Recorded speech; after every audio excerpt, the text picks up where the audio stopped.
All right. Lots of sport, lots of health today. Wayne, would you like to come up on stage?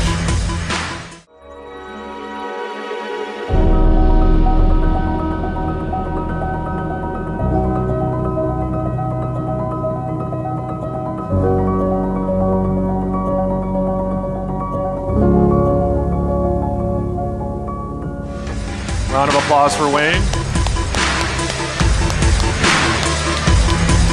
Thank you so much, Wayne.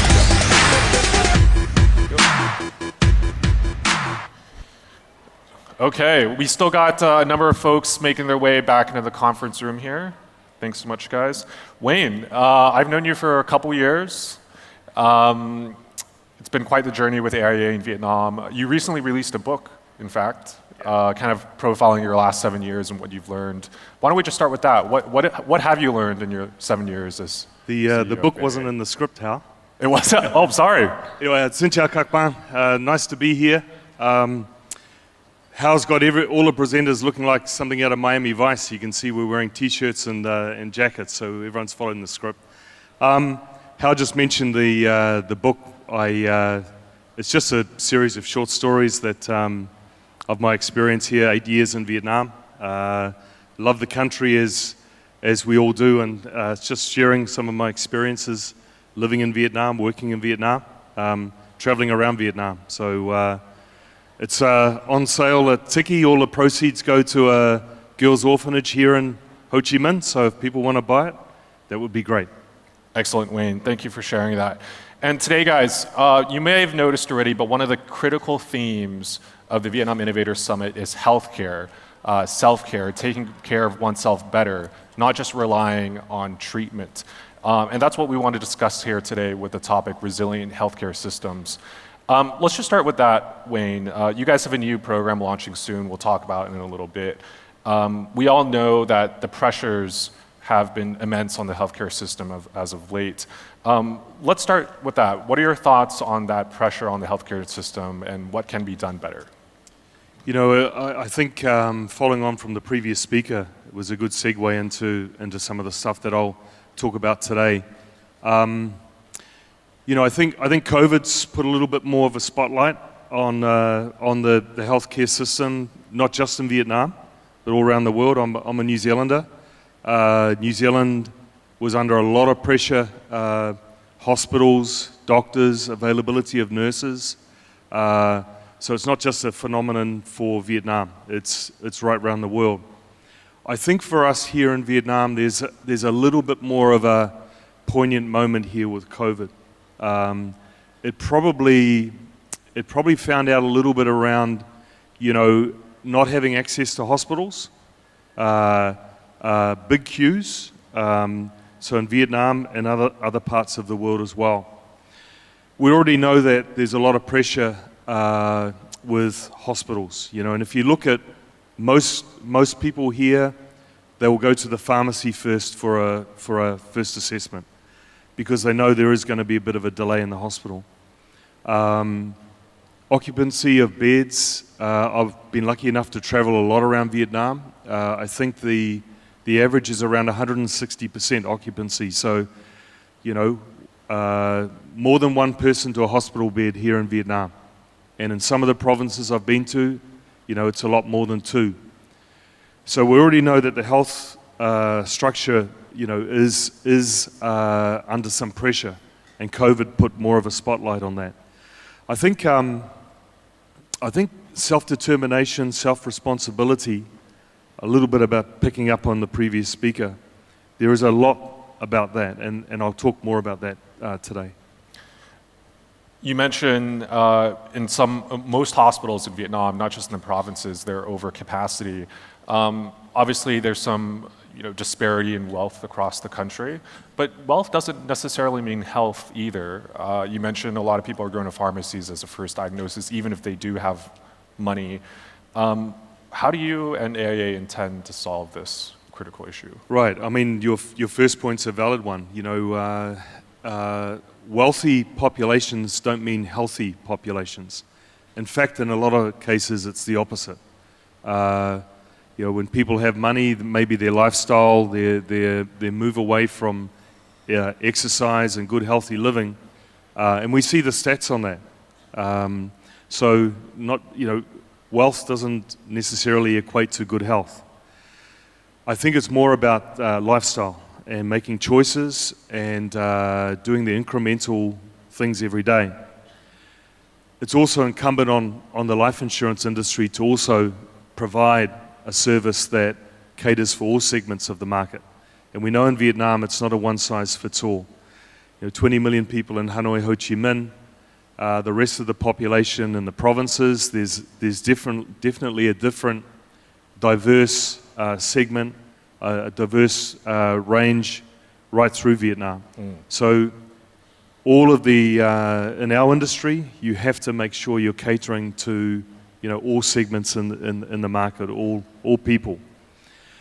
That means a little bit of more universal life, a little bit more accessibility, but then it comes back to that self-responsibility that I talked about earlier as well. People taking more responsibility for their own health. We had two speakers before you mentioned about that covering all the aspects and segments of the population.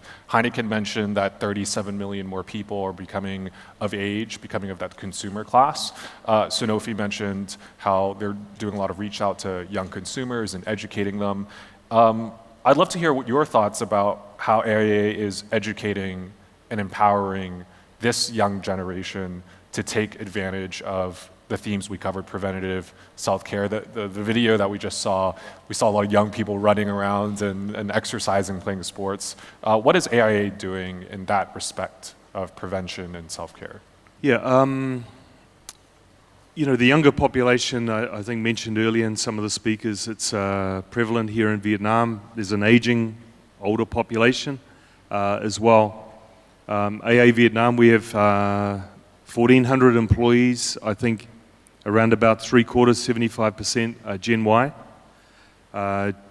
As we know, Gen Y, and there's some younger people in the audience, maybe a little bit different than us, this older people. And one of the things that we've learned is two things that we're doing a little bit differently at AIA Vietnam.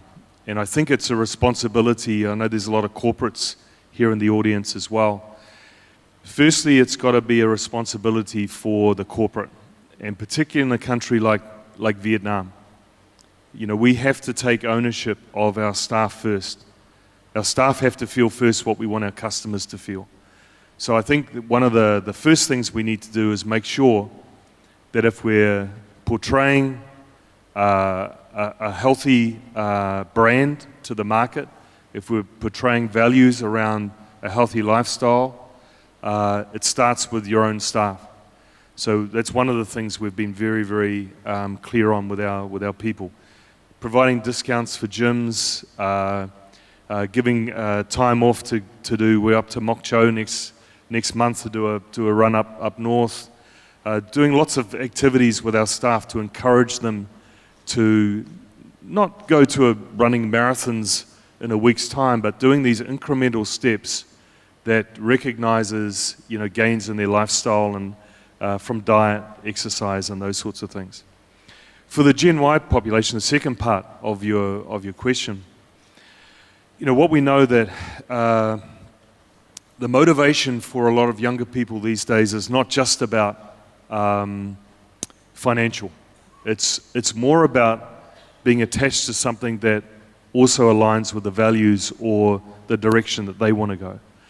And so, we've spent a lot of time encouraging our staff, making sure that that they feel part of the value that we're trying to, get into the market and into Vietnam in particular. So we do a lot of work with our younger people in terms of the exercise piece, having them actually part of the solution to what we're trying to put in our products. Excellent. A lot of young people, a lot of sports, engaging your staff. What's next for AIA in terms of the future in this particular segment? You can see a lot of the propaganda slides coming up on the background here. We do a lot of stuff with our staff. I've actually just come from a launch of our Vitality app, which I'll talk a little bit more about here in Ho Chi Minh. We've just launched it to our agents in Ho Chi Minh. We had a full stadium. Everyone's very excited. We're up to Hanoi next week.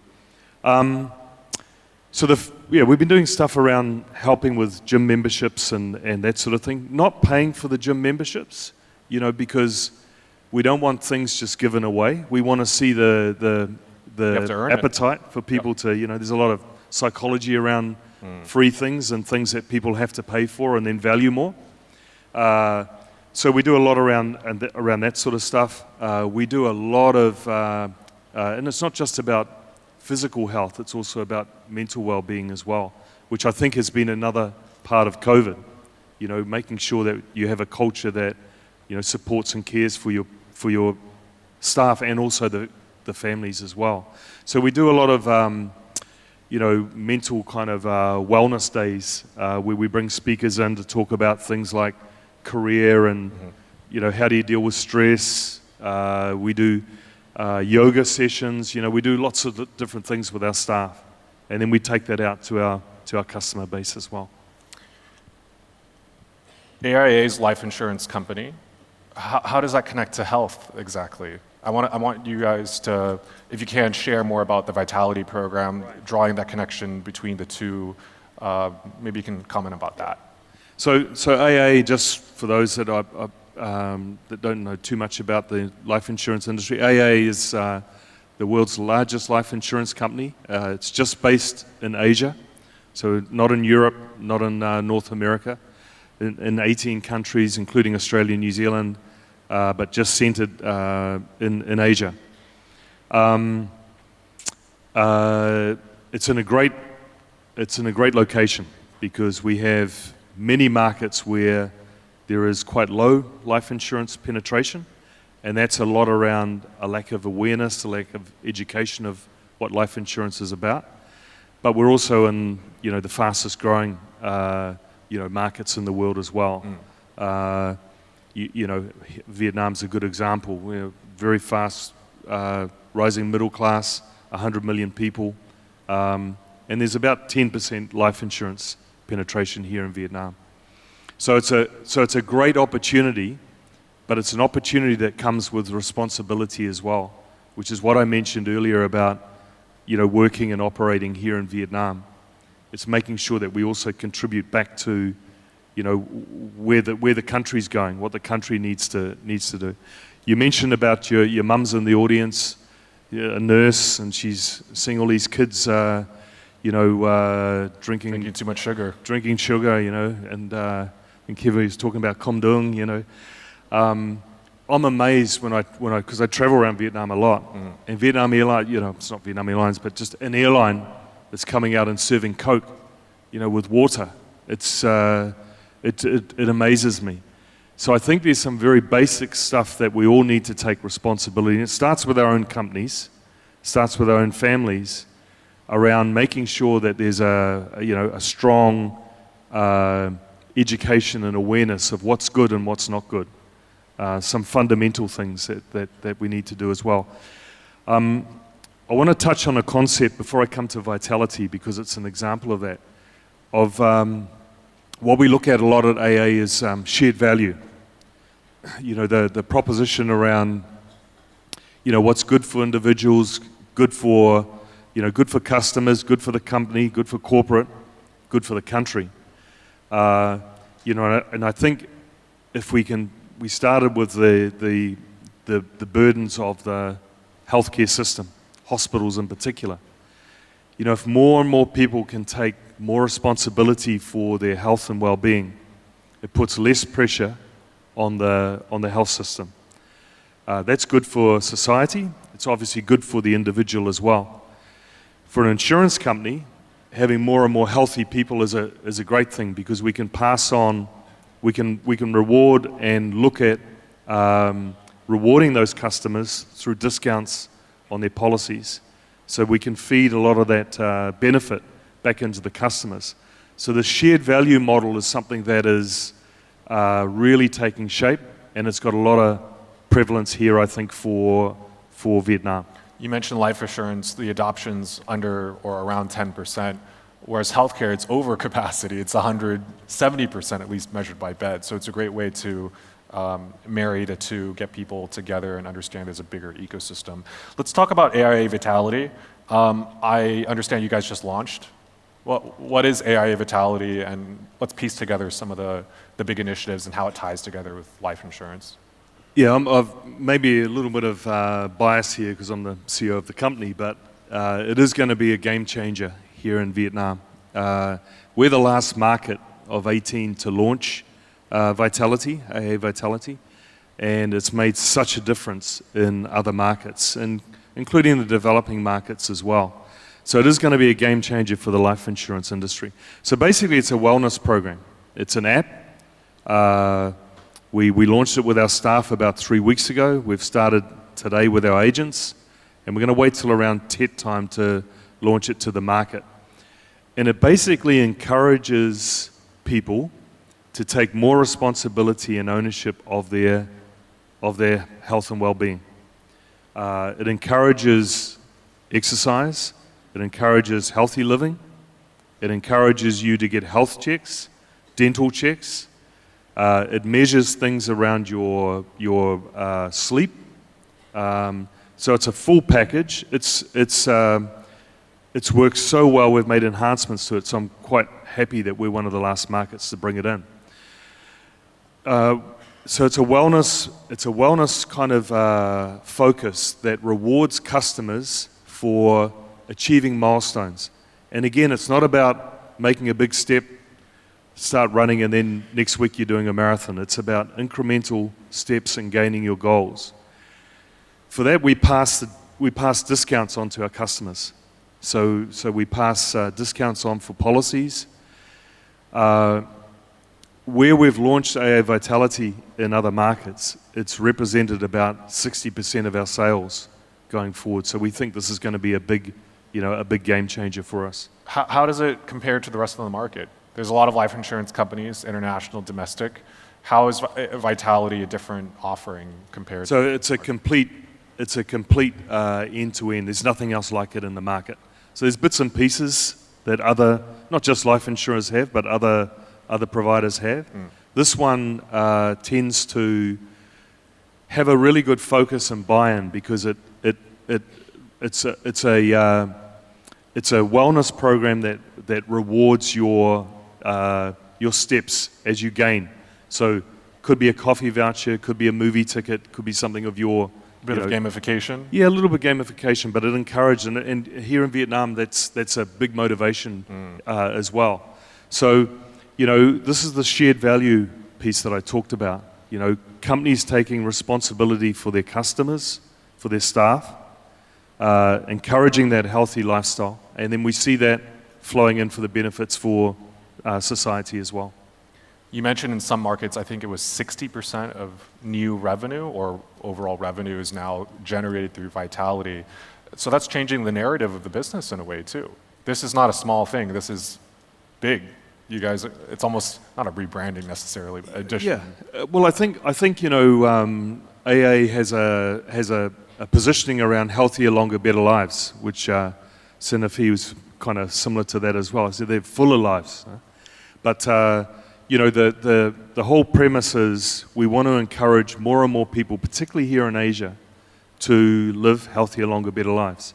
That's not just physical health, it's mental well-being as well. People to feel happy, live longer.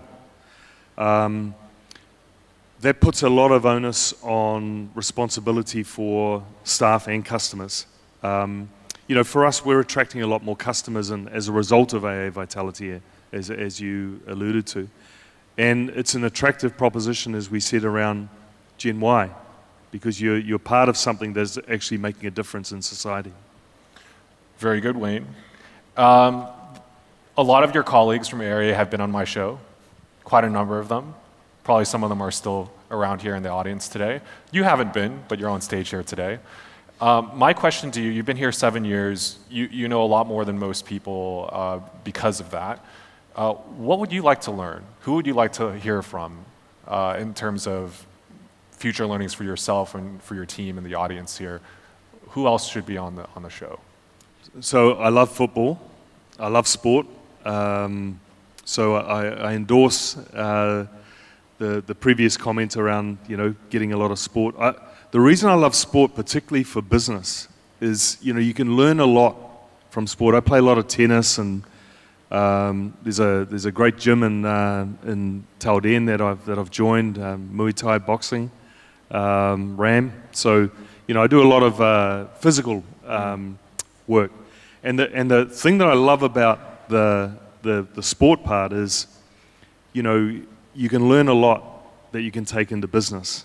And I think the application that we're hearing a little bit about earlier was also about how sports people can encourage and motivate people around healthier lifestyles. But I think there's a business acumen as well. You might be playing a game of tennis and things aren't going so well, so you're going to have to change your strategy. You're going to have to change the way that you are approaching the game. That application of sport into business, the training, the effort that you put in leading up to a match or an event. So I like the sport analogy with business. I think there's a lot that, we're football crazy here in Vietnam. If we manage to get more people talking about and role modeling what they're doing in a very, down-to-earth way, I think that would be fantastic. Okay. I understand AIA sponsors Tottenham Hotspurs in the English Premier League. Could you get me tickets? Of course. Oh, there we go. Who wants to join me? It's not a factory tour, but stadium tour. Yeah. I'm actually not a Spurs fan, though, just so everyone's clear. I'm a Leeds United fan. I actually was up in London last weekend, and I was lucky enough to get the corporate box. And so when Leeds scored the first goal and I jumped up, I think I was almost thrown out of the box, actually. There's a lot of disdain for me. But yeah, if you want to go up, Hao. And someone asked for Cristiano Ronaldo, but can we get Harry Kane on the show?